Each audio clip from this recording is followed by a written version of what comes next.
How to send a PDF file through Facebook Messenger. Hello everybody, welcome back to the channel. Today I'll guide you on how you can send a PDF file, or if you can or can't send a PDF file through Facebook Messenger. Now, yes, you can send attachments to Messenger on a desktop, however, by clicking on the plus icon followed by the paperclip icon. However, you won't be able to send them on the Messenger mobile app.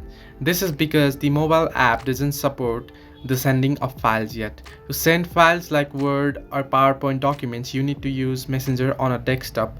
However, if you are on phone, what you can do is simply head over to your file or your device and then head over to downloads, and you can see I've downloaded a sample PDF here. Now if you want to save it, you can simply tap on it and save it. You can save it through various other options like Gmail and Drive and OneDrive. The quickest way is to share through Gmail. However, if you want to share through Messenger, then you will have to of course head to the desktop version if you have a desktop or so. Hope this helped you. Do like and subscribe, and do not forget to leave a comment down below if you have any further issues.